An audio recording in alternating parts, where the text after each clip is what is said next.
Hello, everybody. So welcome everyone to the Culture Project series, Call to Love, Call to Hope, streaming on Facebook Live Monday through Friday, 12 p.m. to 7 p.m. Eastern Time.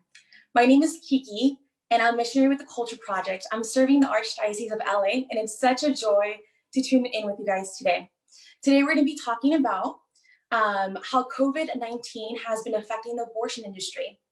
But since we're streaming live on Facebook, I'm going to invite you guys, if you have any questions at all, you can wait until the last half of this portion of the live stream so that we can dedicate that time to answer any questions. It's going to be a Q&A, so hold off. You can drop a line at the end. So again, I'm going to be talking about how in the midst of COVID-19, we can see that abortion is non-essential, how the virus is affecting the abortion industry, and steps that we can take to end abortion from the comfort of our home, and the few resources to check out in order to be equipped to be a modern day abolitionist. Because this is so doable, you guys. We will have a question and answer section, like I said, so don't forget, if you have any concerns, any doubts, any worries, any personal questions for me, please, let's have fun with this. So, objectively speaking, right, the coronavirus has caused a worldwide pandemic. It is contagious, and it has led some of those contagious to death. I mean, we've been seeing it, we feel it. I know that it can feel like a daunting time for a lot of us, but we have to still be rooted in a lot of the truth that we have a call to rise, right? We have a call to defend those that are vulnerable. And so it's good that you're tuning in today because we're going to be learning about this. Due to the coronavirus cases surging, our healthcare system is strained. With a shortage of medical professionals and personal protective equipment, what people call PPE. We've been seeing it all over social media. We've been seeing it on Facebook, on Instagram. There's a shortage of PPE. So what PPE is like the masks or gloves that medical professionals wear in order to limit infection of the coronavirus. So therefore, it makes logical sense that our healthcare system has found a need to reevaluate what medical procedures are essential, right? If there's a lack of medical professionals and there's a lack of PPE, we need to reevaluate what procedures are essential. We know that healthcare's end is always to restore or to prolong health or to save a life. And therefore, right, it's logical that essential medical procedures are those that save a life, restore, or prolong health. Elective procedures like removing a wart, or for example, when you have kidney stones, those being removed, those would be deemed non-essential because those are simply chosen to better the quality of life of a person, but not because it's medically necessary. This also applies to abortion. Abortion is non-essential because it's elective. Women elect to have abortions. Abortion treats no disease, quite frankly, no disease process. A woman can delay abortion without a risk, really.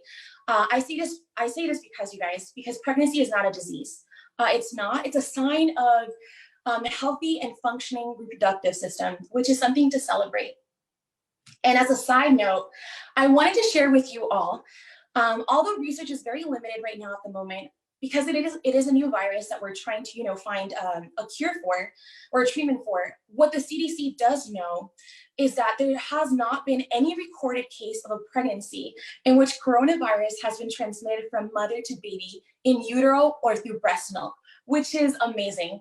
That means that pregnant women can go forward with a pregnancy with confidence.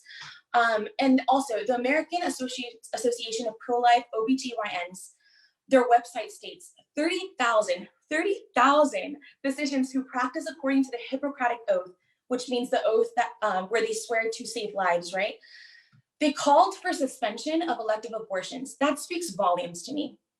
That communicates to me that these doctors are seriously taking their profession in wanting to save lives and wanting to safeguard the lives of the most vulnerable and those that are needing treatment for COVID-19. And not wanting to exploit this crisis to propagate elective abortions. Now, Planned Parenthood and other private abortion facilities are not essential, and they shouldn't be open, especially during this pandemic. Due to abortion facilities being non-essential, we need to ask them and even righteously demand of them to be generous. I know that might be hard, but honestly, it's the right thing to do, because with the personal protective equipment that they have, right, they need to donate that for the greater good.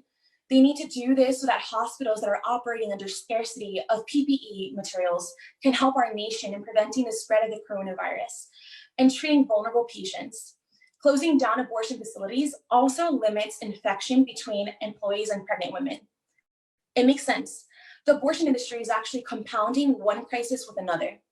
We can also clearly see the abortion industry is exploiting COVID-19, like I said earlier, with the only essential service that they are wanting to provide being that of abortion. I mean, they're fighting for this, both surgical and chemical abortion. Now, I want to give you guys an example. Let's take the chemical abortion, right? Now, the chemical abortion is a self-induced abortion in which a woman takes 2 pills in a span of about 3 days, all in her home, in the privacy of her home. She goes medically unsupervised. That is already a red flag, especially under the current conditions.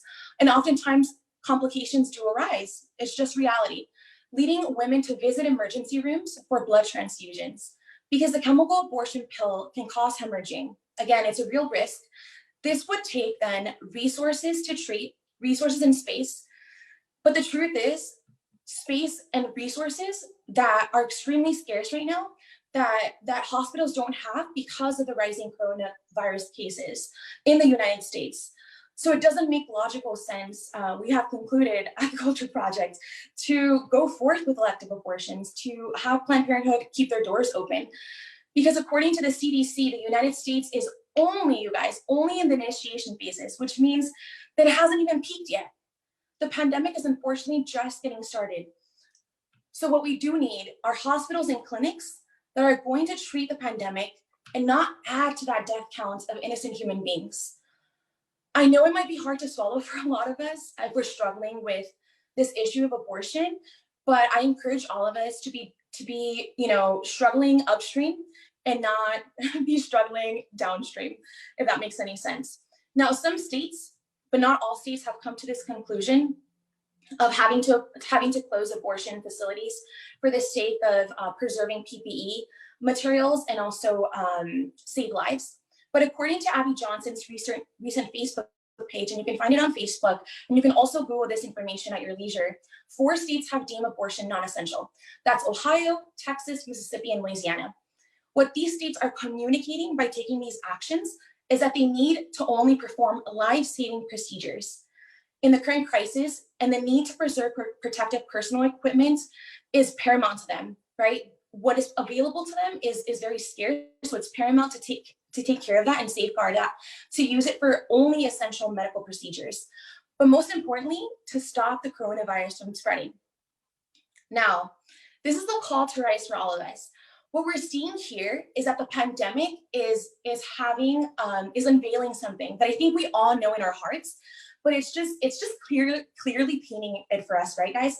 That this pandemic is truly showing us that human life is valuable. It is valuable, and families are rallying together. Communities are rallying together to save lives. It's amazing and beautiful to see. I know that there's a lot of hope in all of this, even if it's very hard for all of us to endure this. We have seen many governors mention that they are doing everything they can to save lives of the most vulnerable, which is amazing. Most recently, I saw a couple videos on Facebook, on social media. I'm sure you guys can find it. One of Cuban medics coming down an airplane. They literally flew from Cuba to Italy to be able to help the Italian nation, to be able to help them because they know that they had a scarcity of medical professionals there. That is amazing. Not only that, I saw another video where some medics came out of retirement in order to help the scarcity of medical professionals. They were like, once a doctor, always a doctor. Isn't that so amazing? I really thought, wow, the heroism of these people willing to lay down their lives for people they don't even know, because they know that vulnerable people out there are sick, they're helpless, they need them. And that's what doctors do. So the abortion industry is actually capitalizing off of the national health crisis for profit, while many have been sacrificing to end the national health profit for nothing at all. And I'll say that again, the abortion industry is capitalizing off the national health crisis for profit, while many have been sacrificing to end the national health crisis for nothing at all. Now, we all have a responsibility to do something to end abortion, even in the midst of COVID-19. In spite of COVID-19, but because of COVID-19, right? Because now that I've provided all this information, I hope that you can also logically conclude that abortion is non-essential.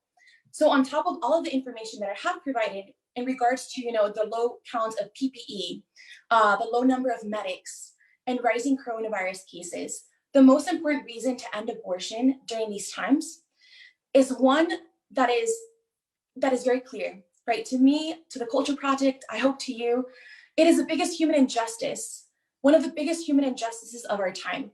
It is irresponsible to be exposing pregnant mothers to the coronavirus, and most of all, it is wrong to kill innocent human life.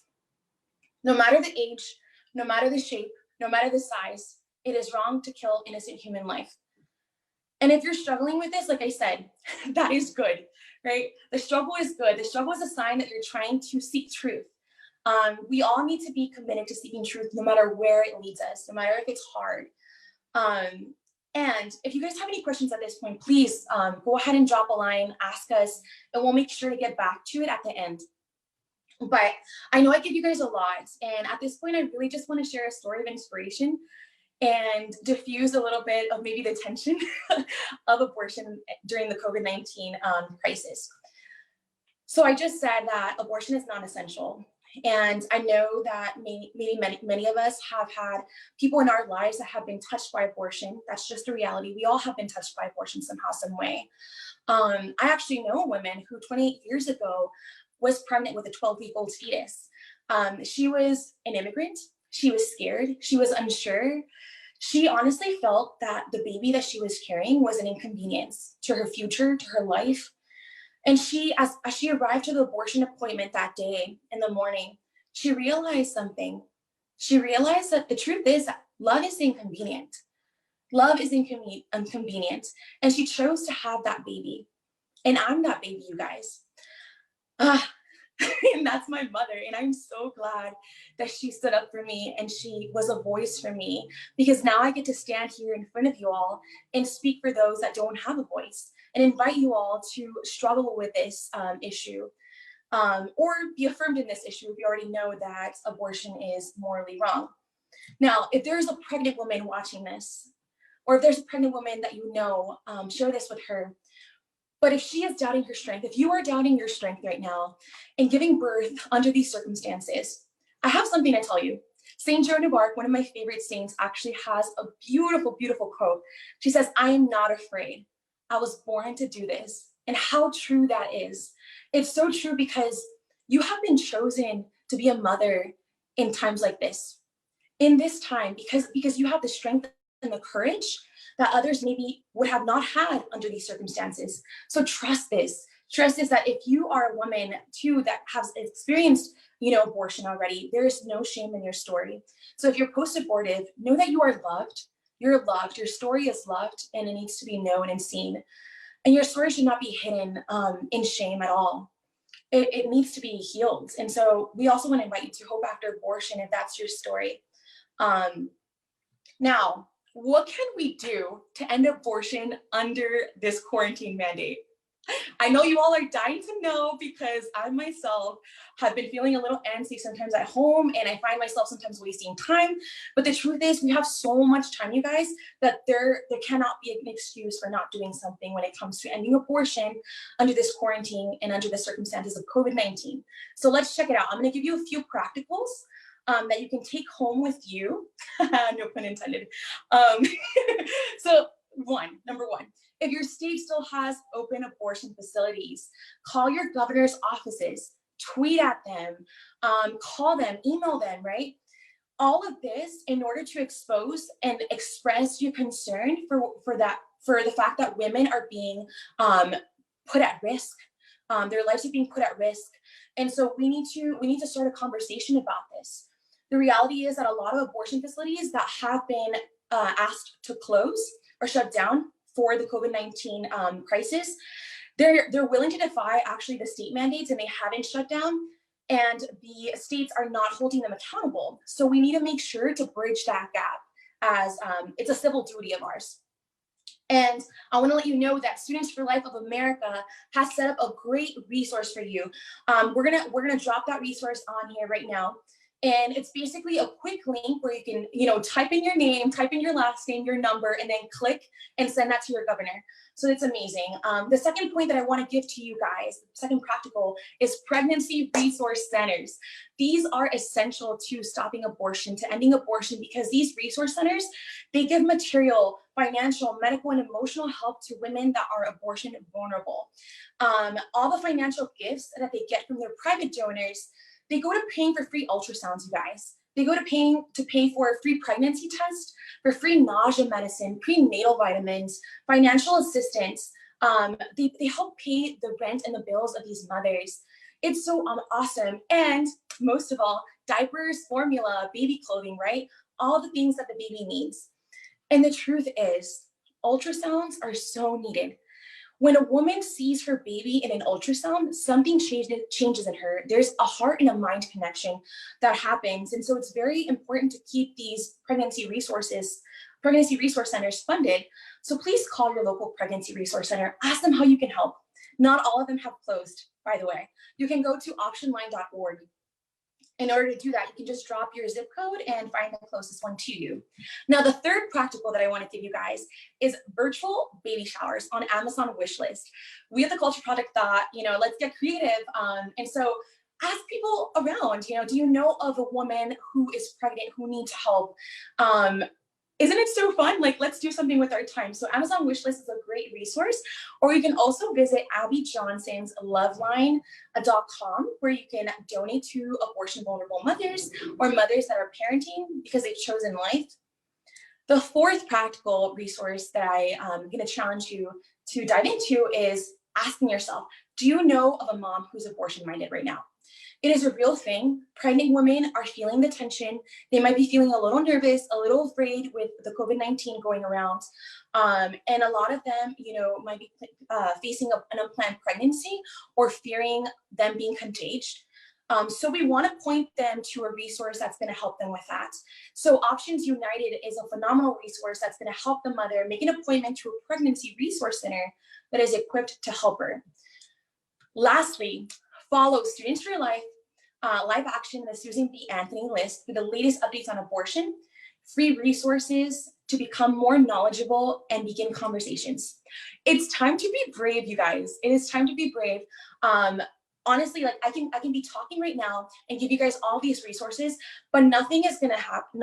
Nothing is gonna happen if we don't take action. We don't take ownership of what is happening in our world, and actually start talking to people about this, because real change comes from heart-to-heart conversations, meeting people where they're at, walking with people in these issues. So let's do that.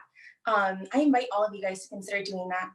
Now, next week, so the beautiful thing about these series is that they're going to be consistent and continuous. So next week, there's going to be another segment on how to emotionally support women that are, experiencing unplanned pregnancy. And so I'm just going to give you, a few points on how to emotionally support women right now, in case if you know somebody. So first thing is, right, you have to listen to her. Listen to her because she's going to tell you what she needs.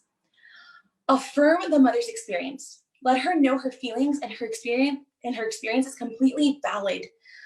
Help her find resources based on her needs, so that the crisis that she's experiencing, whether that's financial, emotional, situational, is removed, and she can choose freely. She can choose life freely. Again, Options United is a great resource for that right now that we're quarantined. It's all like on the phone. And lastly, and most importantly, pray for her. Pray for her and pray with her. She needs you right now, and prayer is so powerful. It's miraculous. So let's do that for the women around us. And lastly, you guys, if abortion facilities close, I just want to bring this to your attention.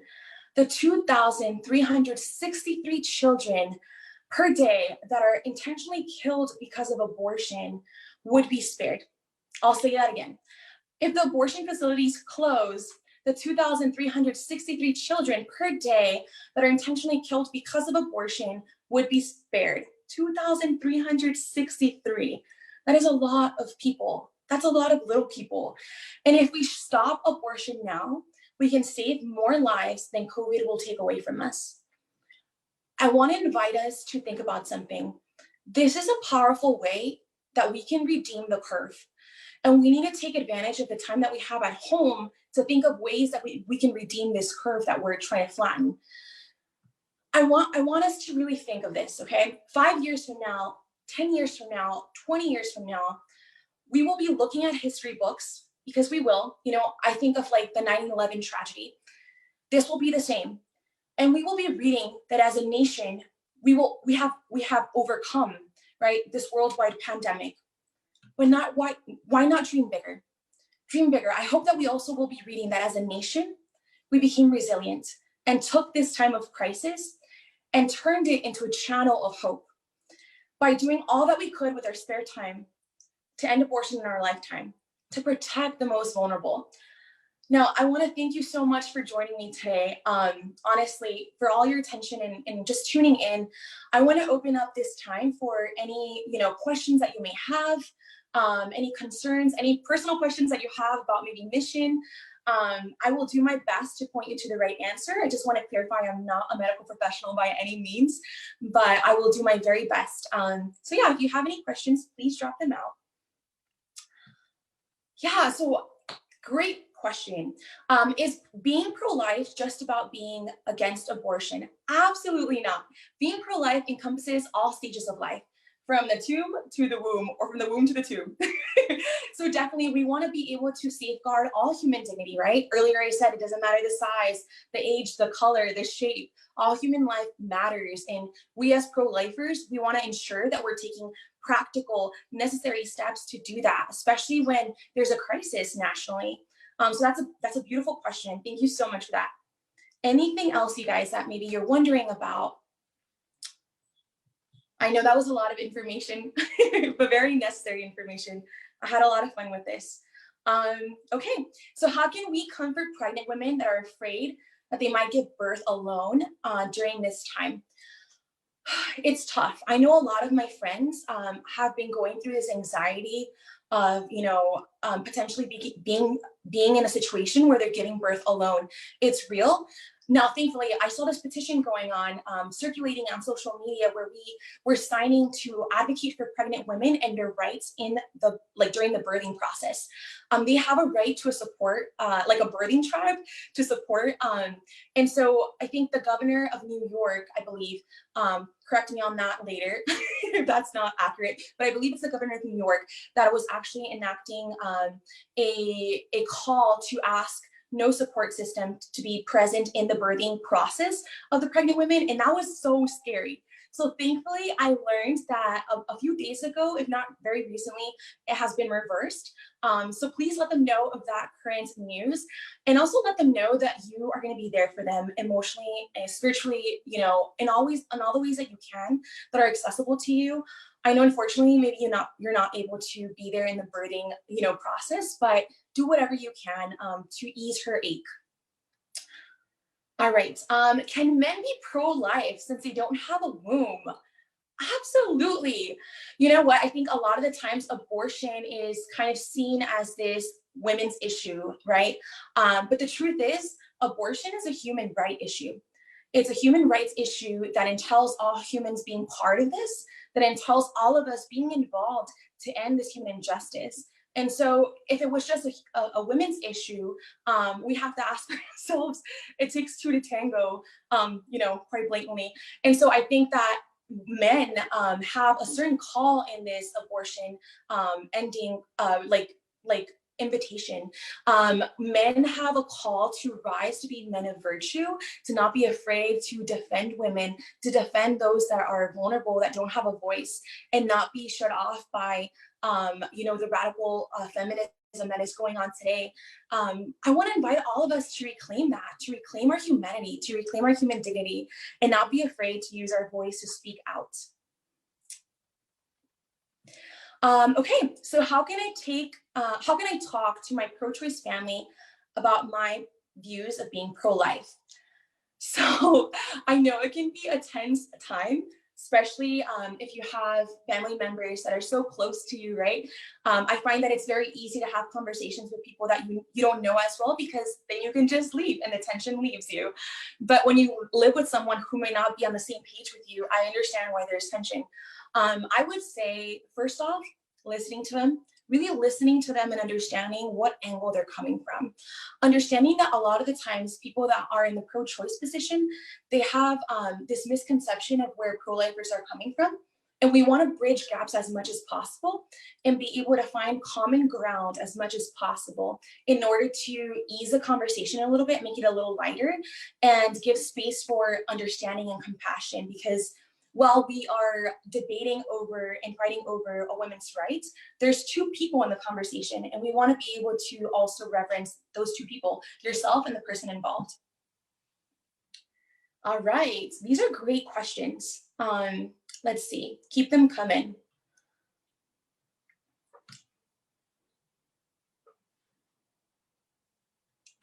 This has been the favorite part of my day, by the way. I love being in front of people, and it's been such a deprivation to be quarantined, but I'm offering it up. All right, I think I see a question coming up. Let's see.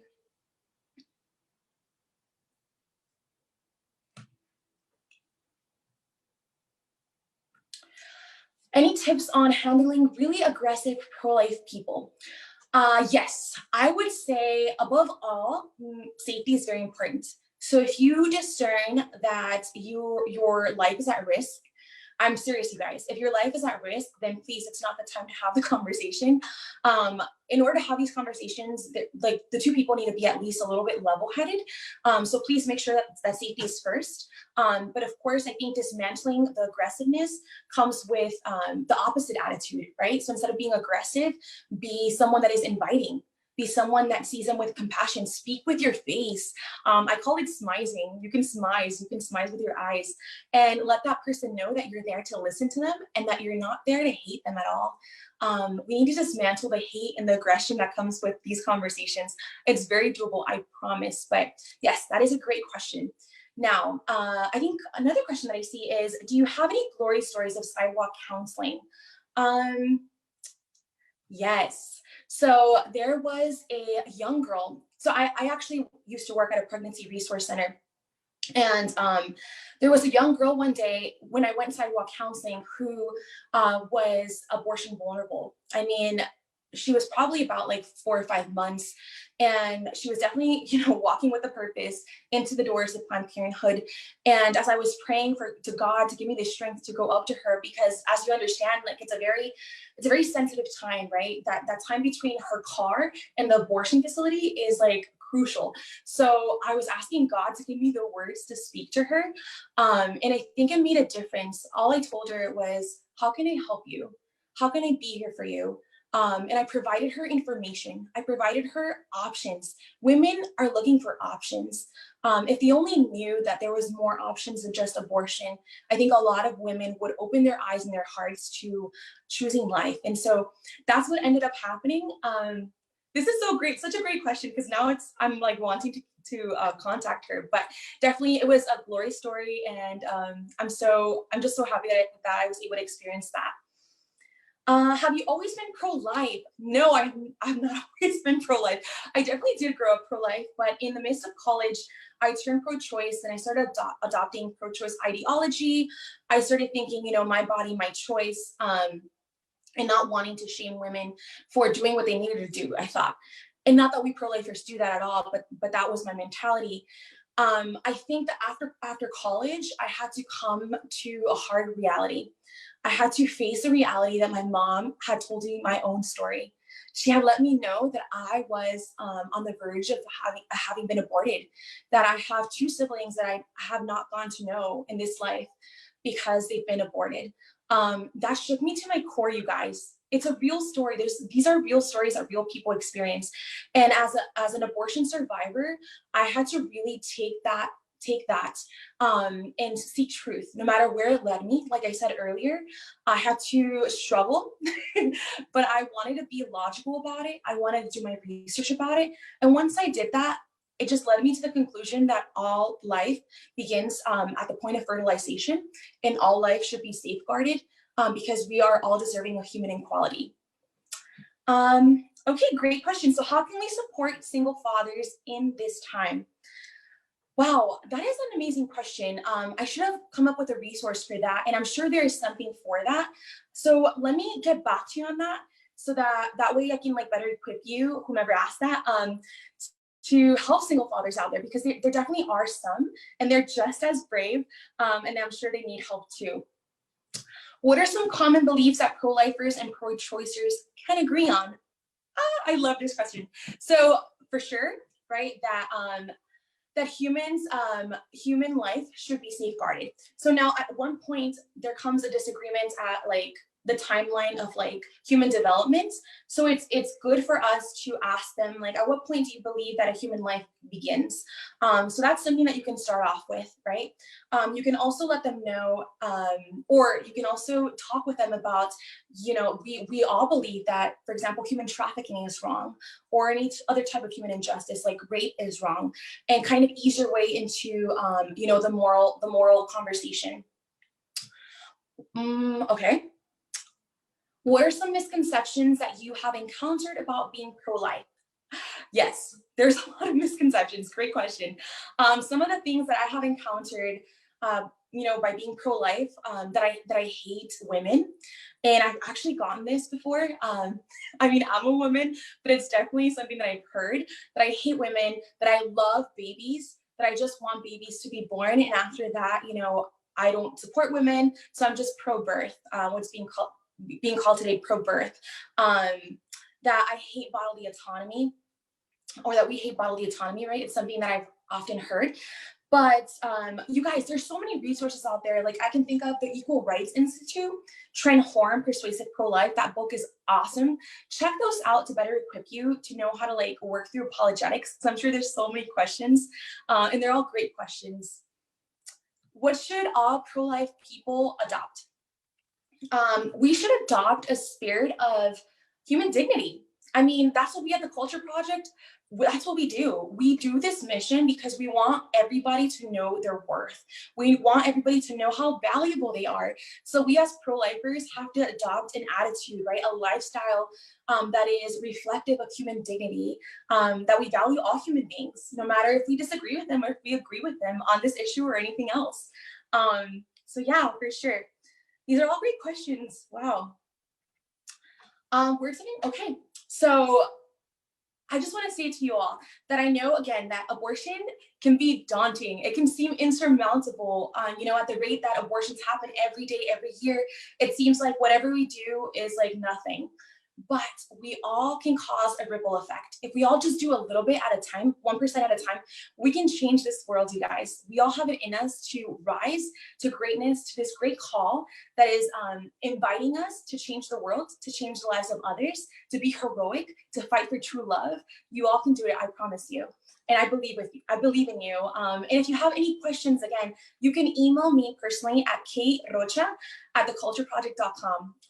You like how I rolled my R? katerocha@thecultureproject.com, or actually .org. I'll get back to you on that. But I just want to thank you again for like tuning in and being part of this amazing segment. Please tune in next week for this this series. It's amazing. And tune in again tomorrow, actually, at 12 p.m. Eastern time, to listen to Koji and Anna's conversation about staying calm during this time. We all need that. And as you can see, the mission of the Culture Project continues. Please consider making a gift to help us during this time at thecultureproject.org/donate. If you got something out of this session, be sure to like and share this video, and we'll see you next time. Bye, guys.